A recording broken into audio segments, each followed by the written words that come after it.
ces temps où brillait une étoile au-dessus de Bethléem, un bruit courait à travers le pays. On racontait que l'enfant qui était né dans l'étable était le nouveau roi. Un roi dans une crèche garnie de palmes? Incroyable, disaient les gens en hochant la tête. Mais tous ceux qui croyaient en lui se mettaient en route pour Bethléem. Un petit âne aussi voulut partir. Son maître lui dit: Baliverne que cela, un roi vient au monde dans un palais, pas dans une étable. Et il est interdit à l'âne de partir pour Bethléem. Il ne restait donc à l'âne que la ressource de partir en secret.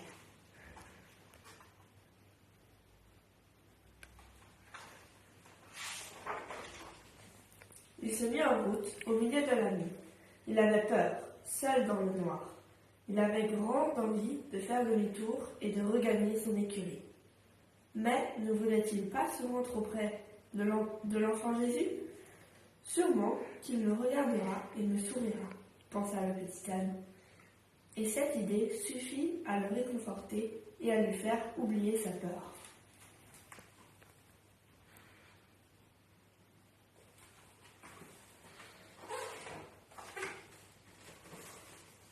Où vas-tu donc? Lui demande le chameau. À Bethléem, on dit qu'un nouveau roi y est né. Je vais le saluer. Il en sera heureux et il me sourira. Te sourire? Qu'est-ce que tu t'imagines, pauvre niais? Je ne te regarderai même pas.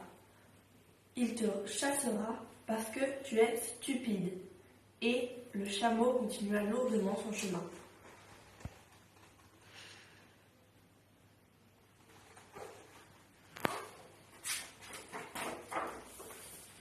Le petit âne suivit le chameau de ses yeux tristes. Qu'allait-il faire? Poursuivre sa route ou retourner sur ses pas? Des anges vêtus d'or étaient apparus aux bergers dans les champs. C'est ce que l'on racontait. Il avait annoncé de leur chant à l'arrivée du roi et la paix sur la terre. Un roi qui envoie des anges pour annoncer sa venue et promettre la paix.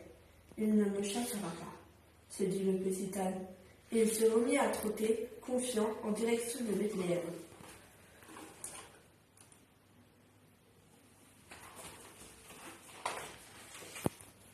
Un lion se tenait sur une butte. Il regarda l'âne avec mépris quand celui-ci lui eut révélé le but de son voyage. C'est quoi? C'est moi et moi seul que le roi regardera. Je suis puissant comme toi, mais toi, tu n'es rien. Le lion secoua fièrement sa crinière et s'éloigna. Le petit âne en fut tout hébété.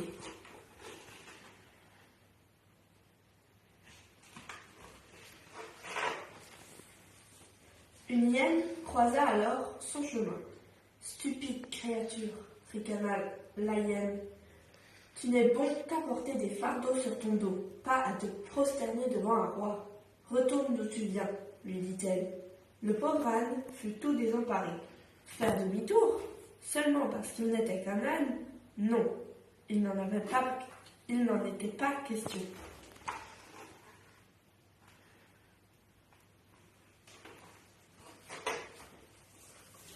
Tous les animaux qu'il rencontrait se moquaient de lui. Un renard des sables lui lança un regard méchant. Un loup le considéra avec dédain. Un bélier lui tourna résolument le dos.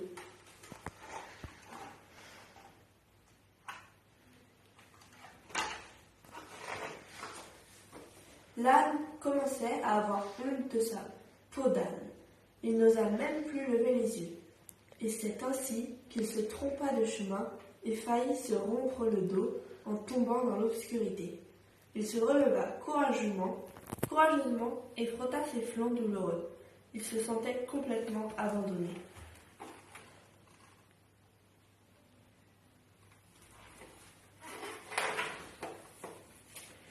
Comme il faisait noir, aucune clarté pour redonner espoir.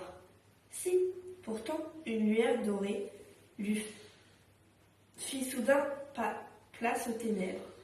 Le petit âne ne distinguait pas les anges venus à sa rencontre, mais il sentait leur présence. Confiant, il les suivit pas à pas jusqu'à Bethléem.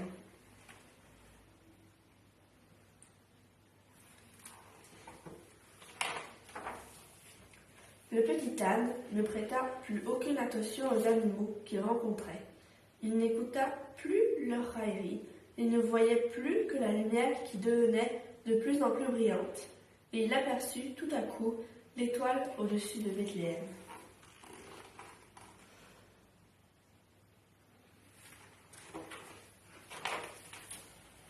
Le petit âne pénétra dans l'étable, rempli de joie.